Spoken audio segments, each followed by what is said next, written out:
Some signals carry music, others deliver news, weather reports, or navigation data. But then there's one signal that seems to carry nothing at all, only a distant mechanical buzz. In the early 1980s, shortwave radio enthusiasts across Europe and the USSR began noticing a strange, repetitive tone on 4625 kHz. A short, pulsed buzz, every second, so precise it seemed almost alive. At first, listeners assumed it was a technical glitch, a machine left on, but the buzz persisted. Days became weeks, weeks turned into months. Amateur radio operators began tuning in daily, drawn by the hypnotic rhythm and the sheer persistence of the sound. Some early reports described strange phenomena: radios crackling with extra voices when tuned near the frequency, faint whispers in Russian overlaid on the tone, or even bursts of static that seemed to form words for a split second before vanishing.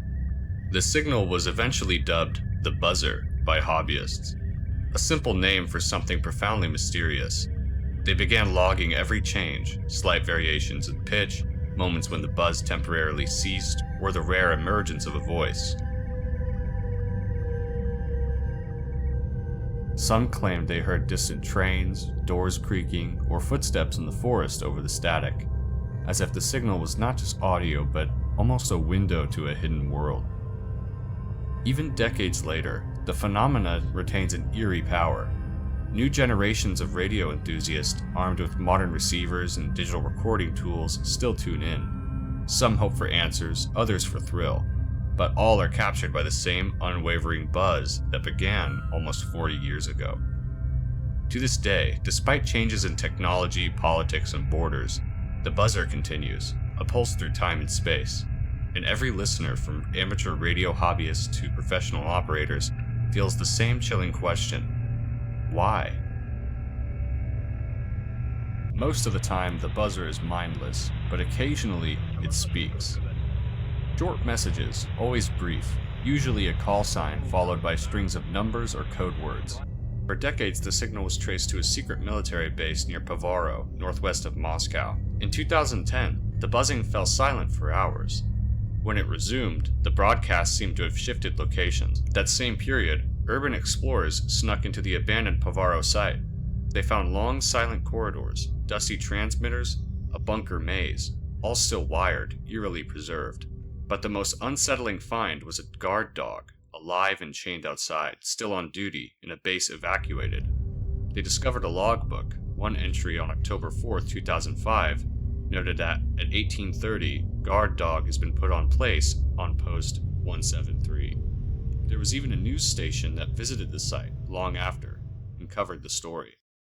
Now, among the hundreds of radio stations in Russia, there is one that's seemingly out of this world. Instead of music or news, these broadcasts are of mysterious voices and noises, which have got radio enthusiasts baffled. RT's Igor Piskunov has been tuning in. Yaroslav has been a radio fan since his childhood. He's also had his share of the buzzer, but his explanation of its purpose is much more down to earth. This sort of connection is extremely reliable. It will shut down in case of a large nuclear explosion, but only for a few hours. It's not dependent on anything. That's why it's still widely used today by the army. One local recalled, on a foggy night in 2010, that the military evacuated the base in less than 90 minutes. All that remained was this chained dog and the ghostly hum of UVB-76. But what is actually going on with this mysterious signal? Well, there are some theories. Theory 1.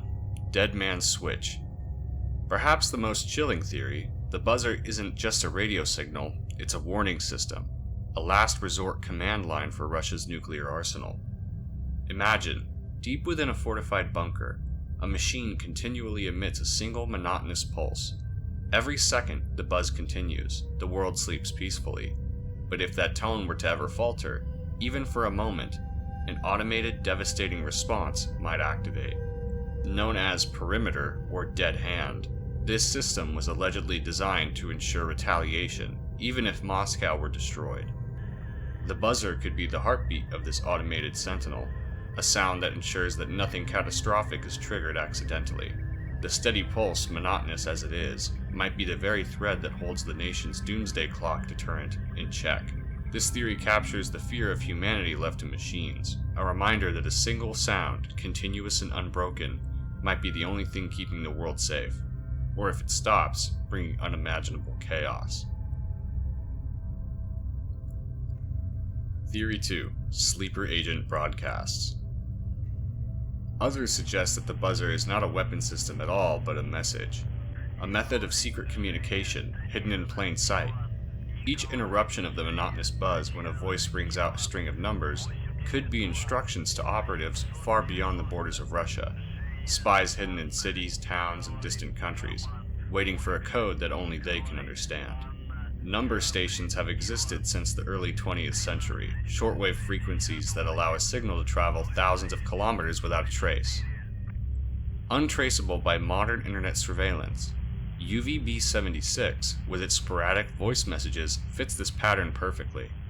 Perhaps these aren't random sequences, but coordinates, time codes, or even instructions for covert operations still going on today.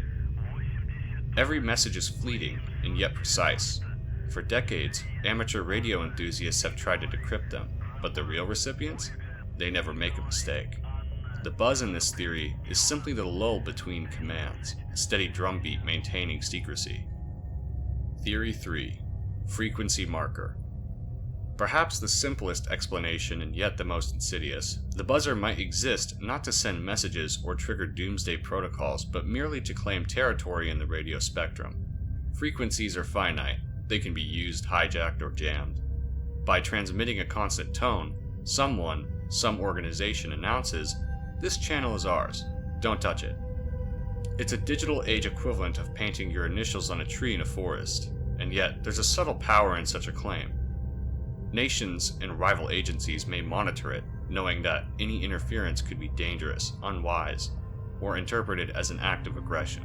In this sense, the buzzer becomes a silent sentinel, a low, constant hum that establishes dominion over the ether. Even without meaning, even without message, the presence of the tone itself exerts influence. The buzz exists simply because it must, because someone somewhere refuses to relinquish control.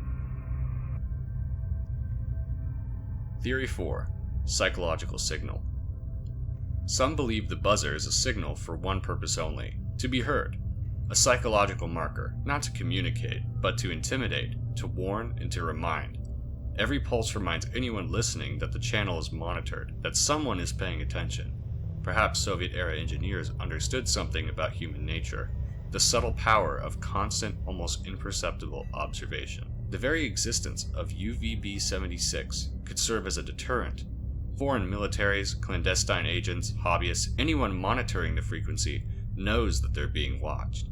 Even today, the eerie monotone resonates across the globe, unsettling listeners with its persistence, suggesting both presence and control. Unlike traditional signals, there's no call to action, no instructions, just a constant reminder. We know you're listening, we know you're here.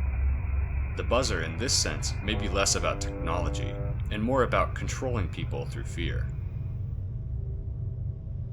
Theory 5. Unfinished experiment. Finally, some historians and radio enthusiasts propose a less sinister but equally fascinating theory. Perhaps UVB-76 was never meant to be a weapon, a spy tool, or a warning. Perhaps it was just a scientific project, an experiment left unfinished. The Soviet Union invested heavily in ionospheric research, studying how radio waves propagated through the Earth's atmosphere. Some suggest that the buzzer's monotone was part of such research. Constant reference tone for monitoring the ionosphere. When the USSR collapsed, many programs were abandoned, but the equipment was never switched off. UVB-76 continued, a ghostly remnant of an ambitious, unfinished experiment.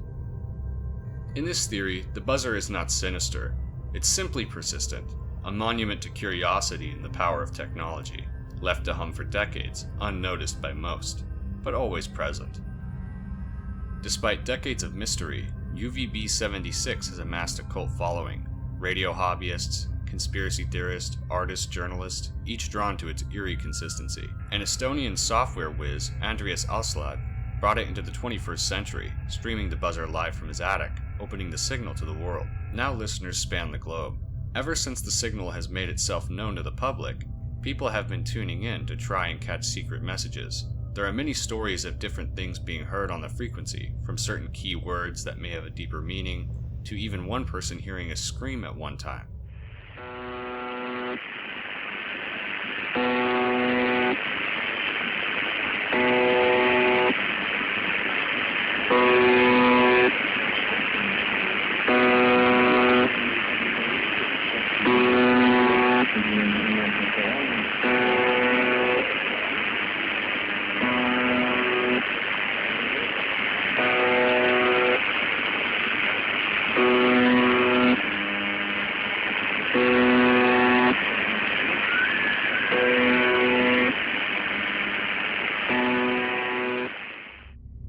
And there are legends of real-time interaction. A pirate radio operator reportedly attempted a conversation with the signal itself, using a simple system: 1 beat for yes, 2 for no.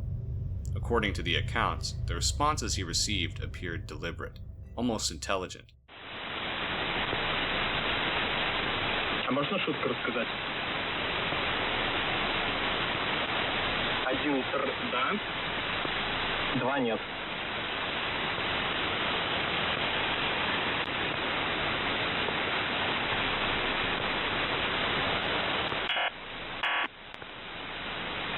Да за что?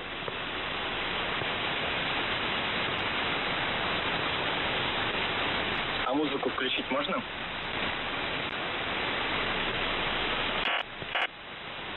Почему?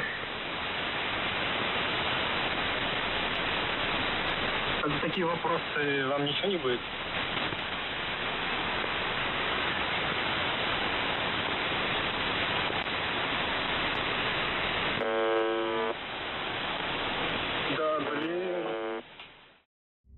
These stories blur the line between technology and something else.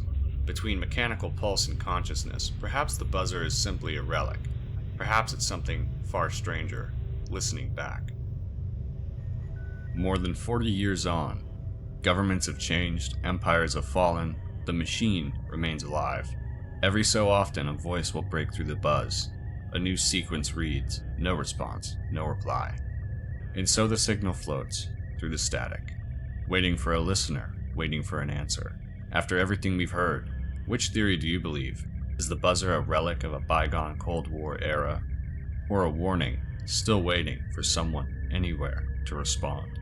For now, the buzzing continues.